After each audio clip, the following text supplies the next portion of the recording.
Welcome to Mental Health Monday. My name is Mick Coyle. Coming up on the programme this week, it's simply not good enough. Once again, we have to be doing so much more because the evidence is in front of us, is that what we are doing as a society is simply not enough. We were here last year, we were here the year before that, most years since 2017, talking through these figures for Mental Health Monday and beyond.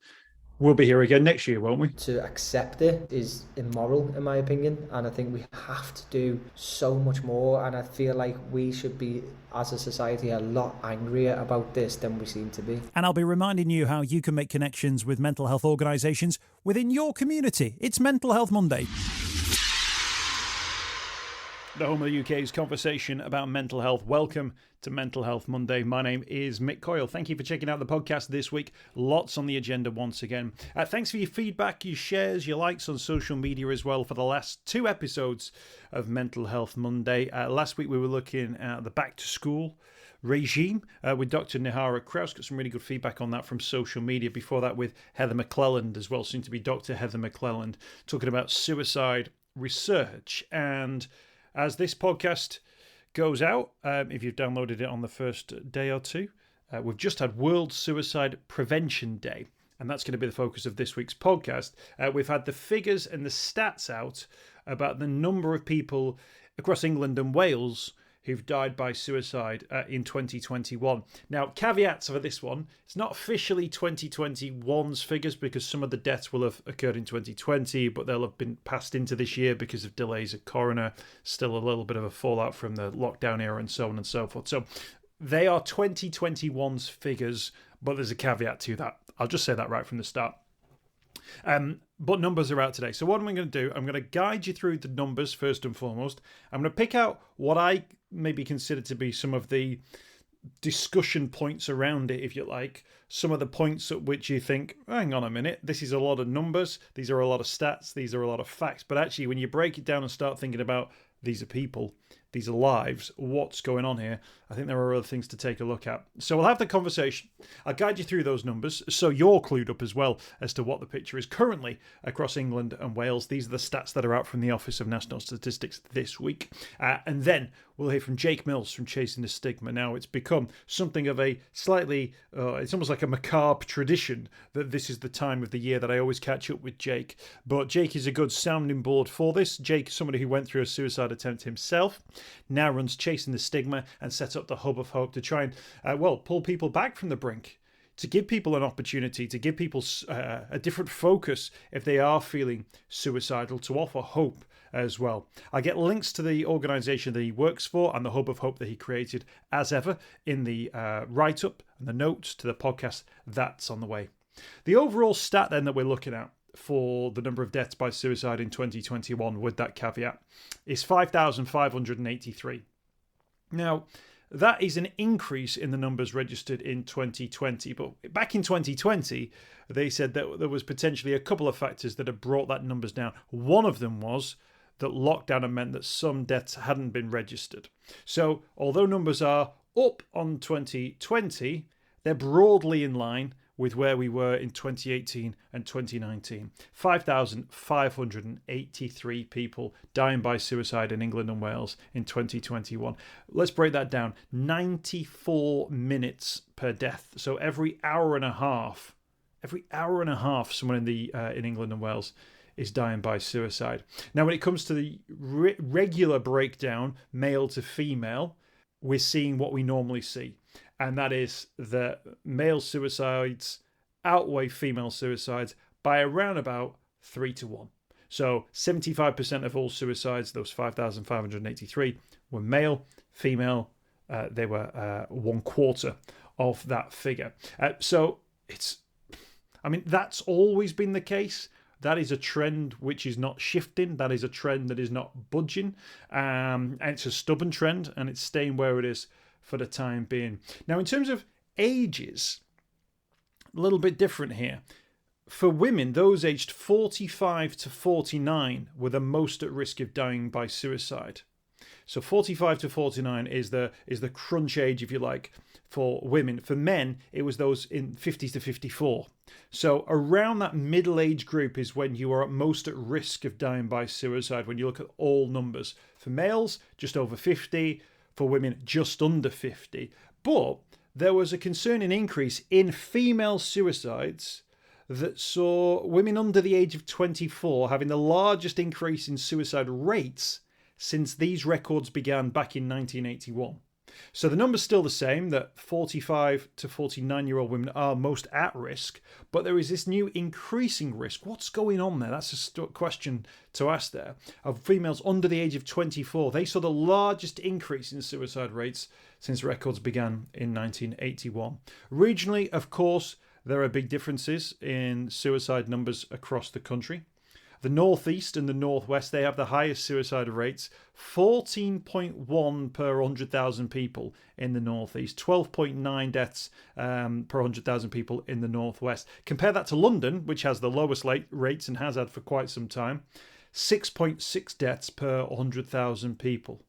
So 6.6, compare that to 14.1. Again, big story there coming out of the Northeast. 14.1 deaths per 100,000 people. The Northwest figure in there as well, very, very high, very close to 13. There's also been, and I've broken down some of the age stats around young deaths. The number of young people aged 15 to 19 dying by suicide each year has more than doubled since 2010. Again, when we break it down in that rate, in the way that they do, it was 3.1 per 100,000, whereas now it's 6.4 deaths per 100,000 people. So again, this is really concerning, that although people will go, oh, the overall number's up and it's down, oh, it's about the same. It's plateauing, the sinister word, right? It's plateauing. Within that story, there are highs, there are lows, there are ups, there are downs, there are regions, there are ages where that suicidal tendency, those suicidal feelings are being stretched, are being pulled. We've got to keep an eye on that. We've got to know exactly what's going on and where things are going with that one. So there's some of their headlines. Overall, 5,583 for England and Wales. Those increases in those particular age groups, particularly for young people, really concerning there. And also that, again, it's that middle age, which is the crucial point for suicide and potentially that crucial point for intervention.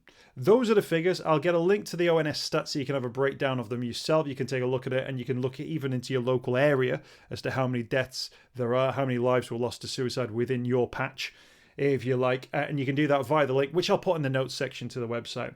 It's a lot of stats and it's a lot of facts there, but I'm really keen to say throughout all of this, these are people. These are human beings. These are lives. These are families. And that's obviously the focus of what we do here at Mental Health Monday, because it's about people, it's about humans, it's about community, but it's also, of course, the focus of those brilliant charities and organisations up and down the country. They're not seeing 5,583, deaths each and every year. They're seeing the deaths that occur within their area. They're seeing the family who come to them and say, we've lost a family member to suicide and we don't know where to turn. We need support. We don't know how to deal with the coroners. These organisations, they do fantastic work within their local communities, really there on the front line. So although these numbers are very, very high, we've got to bear in mind that they are dealt with on a human one-to-one basis. And fingers crossed, that human one-to-one basis, those connections can be opened up so that we can have these conversations, helpful conversations, before the point of suicide. But then, of course, if there is a suicide, that there is a support network that comes around people. hubofhope.co.uk has got loads of services that are available within your local area. That's hubofhope.co.uk. And fingers crossed, these numbers will come down. But as you'll hear when I spoke to Jake Mills from Chasing the Stigma, neither I nor Jake are convinced that these numbers will come down in a big step change anytime soon. We started off by talking about the fact that here we were again, once again talking about high numbers of people dying by suicide across England and Wales. Yeah, absolutely. It feels like we're here every year talking about the same thing, talking about the same amount of lives that have been lost, and in truth, nothing's changing, nothing's happening, and it's simply not good enough once again for us to be talking about the amount of lives that have been unnecessarily lost once again, we have to be doing so much more because the evidence is in front of us, is that what we are doing as a society is simply not enough. We've got a new Prime Minister now who will look at a list of priorities, and there'll be cost of living, and there'll be economy, and there'll be war in Ukraine. And I imagine that this will be way, way down the list, because although the mental health world has been talked about so much more, including by, prime ministers, clearly any changes that have been made have not impacted these figures, particularly within recent years. Oh, and we've got a government, although it's changing now, that announce a levelling up agenda that doesn't even mention the words mental health or suicide in it. I think very much box ticking and gestures and buzzwords in the past have included mental health, have included suicide, and I think it's almost been something that a trendy word for politicians to use and say that they care about, but looking at the evidence, not enough, anywhere near enough is happening. There's no money where the mouth is. There's no actual desire and urgency to make a difference and to change people's lives. We sit here, we talk about the numbers of suicide every year. We look at the statistics that have come out today, and you've just used the word before about that plateau. My honest opinion, as long as it's plateauing, I think people are happy with that. I think people are thinking, well, even when you read the report, they talk about that it's not a statistical significant difference. These are lives. These are lives that have been lost. These are families. These are people who've been left behind. These are people who've been struggling and suffering that they thought suicide was the only way out. I think it's incredibly crass of us or anybody else to just think, as long as it's around the same, then that's okay. We'll take that. We'll accept that. It's inevitable. Suicide is not inevitable. These numbers every year being around the same is not inevitable, and to accept it, which I believe generally people do, is immoral in my opinion. And I think we have to do so much more, and I feel like we should be, as a society, a lot angrier about this than we seem to be. When we talk about suicide numbers, is that a good marker, if you like, as to where we are with the world of mental health? Because the suicide stats are the ultimate endpoint for some of the mental health provisions that we have. And I guess maybe a sign that if those numbers aren't coming down, maybe it is a sign that we're not getting the rest of the conversation right when it comes to mental health. Yeah, looking at the numbers of suicides just alone and looking at them as a single figure only tells almost in some ways the end of that journey. There's a lot of factors that play a role. Suicide is incredibly complex, and just because somebody doesn't die by suicide doesn't mean that somebody isn't struggling significantly, doesn't mean that people aren't attempting to take their own lives, doesn't mean that people are living unwell. So there's a massive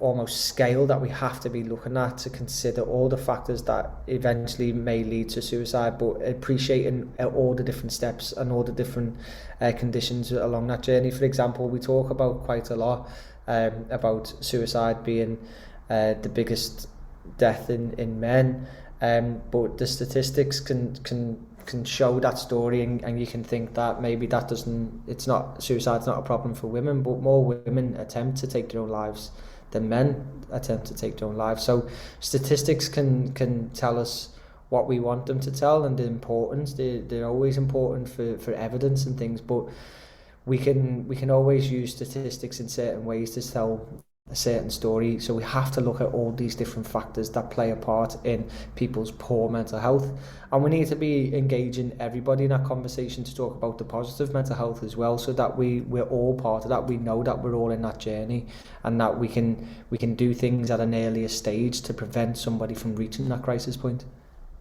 When you do look at the statistics, you can often try and find a narrative within there. Maybe that narrative doesn't really exist, although a couple of things that stood out since 2010, the number of 15 to 19-year-olds registered as taking their own lives by suicide has doubled since 2010, age 15 to 19, which is an incredibly young age. At the same time, the number of women who die by suicide, the sort of highest point is between the ages of 45 to 49, and yet we've seen also a big increase in the number of women dying by suicide between the ages of 25 to 44.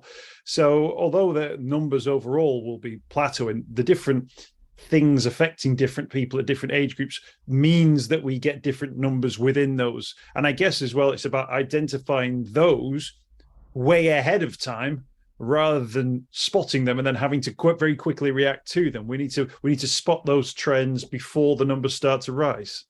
100%, and that's why it's really important that when we have a strategy and we have policy that looks at suicide prevention, that always has to change. It always has to adapt. It always has to adapt to society, to the economy, to everything. All these different factors that will play a major role in somebody's mental health deteriorating and people potentially getting to crisis point.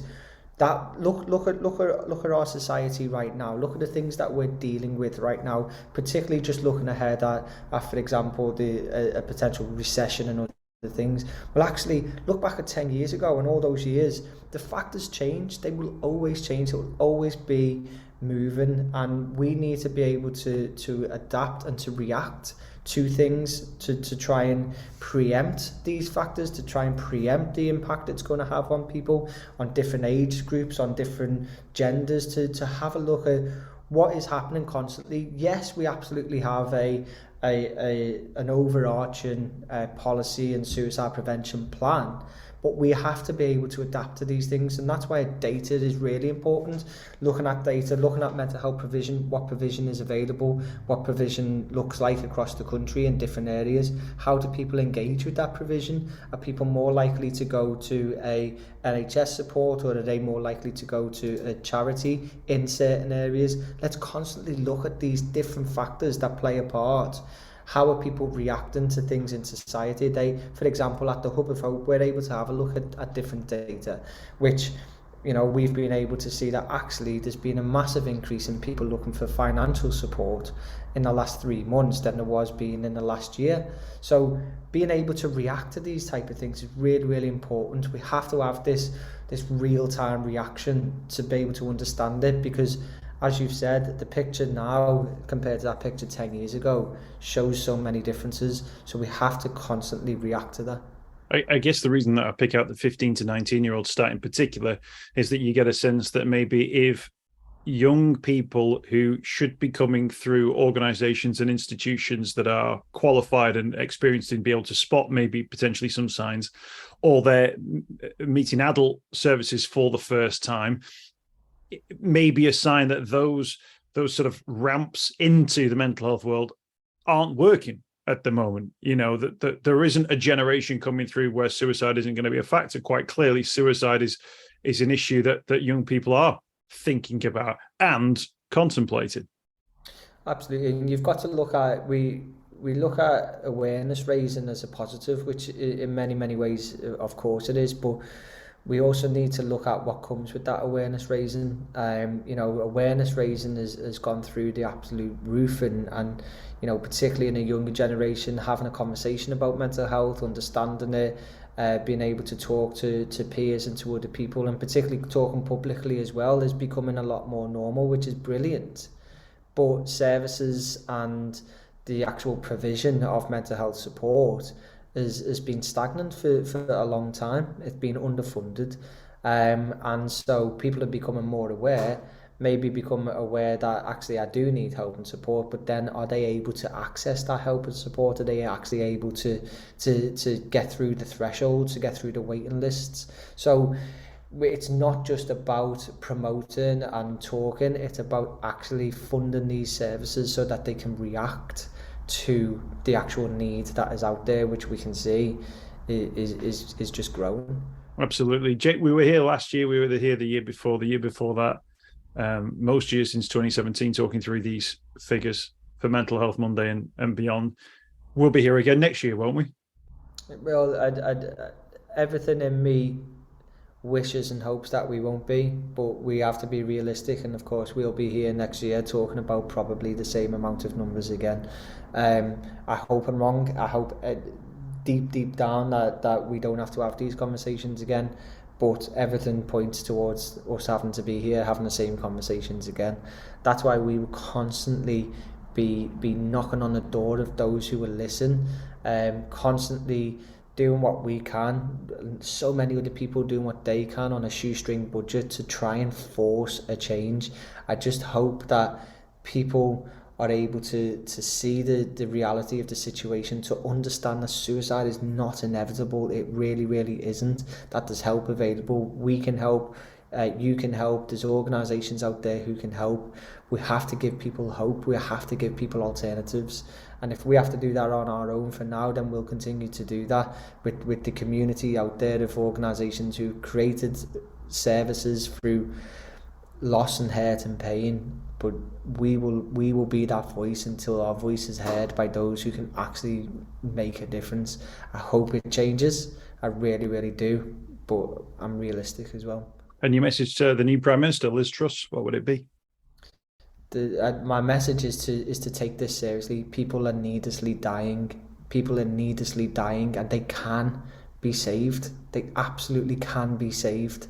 And it doesn't require a huge injection of money. It doesn't require overriding all these different things. It actually just requires listening to the people who understand, looking at the options that's out there, understanding and having an open door to and an open policy to being able to adapt and to change and to take other people's evidence and other people's opinions and other people's perspectives into consideration, because there's a lot of people out there who have the solutions. Jay Mills, thank you for your time. Thank you. I hope you've enjoyed this week's podcast. Thanks for checking out Mental Health Monday. My name is Mick Coyle. You can find me on Twitter at Mr. Mick Coyle. You can also find me, Mick Coyle, on Facebook as well. Don't forget, if you want to speak to somebody about your mental health, you can do so. The Samaritans, free to call on 116 123. You can find mental health services where you are. Just look for the Hub of Hope. Type in your postcode. It'll find those mental health services close to you. And for support in a crisis, you can text SHOUT to 85258. That's if you're experiencing a personal crisis, you're unable to cope and need support. Shout to 85258. That's a text line. Do get involved in those services. In an absolute emergency, always remember the number to call is 999. Thanks for downloading the podcast this week. We'll be back next week with more Mental Health Monday.